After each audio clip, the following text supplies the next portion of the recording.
the direwolf, having gone extinct over 10,000 years ago, is pretty much the same thing as a modern gray wolf, but it has a larger skull, smaller brain, and much larger teeth. It can grow up to 38 inches in height at the shoulder and can grow to 70 inches long and up to 150 pounds.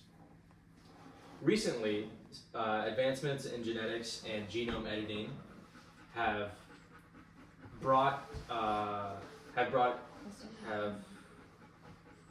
there's this company called Colossal Genetics that that on October 1st, 2024,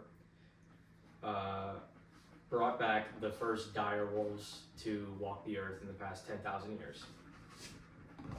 They reconstructed a direwolf genome, the blueprint for building life. But what is rebuilding a genome?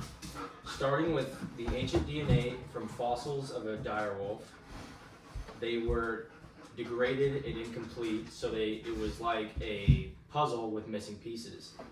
So what Colossal Biogenetics did was they compared the genome to modern relatives of the direwolf, like wolves, coyotes, or dogs. Also, they had AI and advanced CRISPR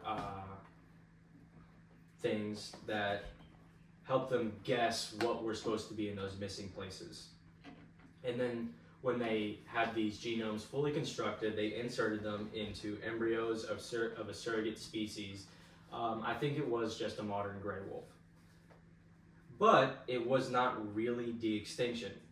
What I mean by that is that it was actually just a genetically edited gray wolf that was meant to mimic a dire wolf. Only 20 gene edits were made out of the tens of thousands it would take to actually bring back a dire wolf.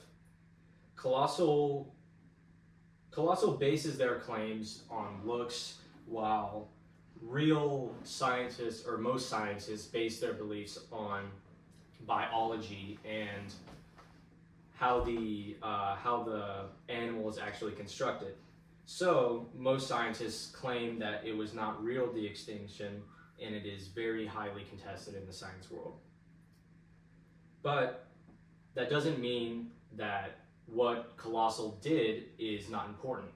They were able to bring back the closest thing. It's pretty much the closest thing we've come to de-extinction. So what's next? Colossal plans to bring back more species like the woolly mammoth, Tasmanian tiger, and the dodo. But with these advancements in CRISPR and genetic editing, it brings a lot of controversy. I think that a lot of debates will spark on what species should be brought back, if they're going to be really de-extinct species, or just genetically modified animals to replicate them. What could they do to modern ecosystems if they were brought back into those ecosystems, and maybe the world isn't really ready for that type of thing yet. In conclusion, the reanimation of the direwolves is a very historic part that we're living in right now. It is very important to biology and genetics, and it opens up a bunch of doors that also forces a lot of questions. What are the limits of science? And should we bring back certain things just because we can? As technology advances, so will debates over ethics, ecology, and identity. But one thing is for certain, science is developing at a very high rate, and maybe soon extinction will go extinct. Good job.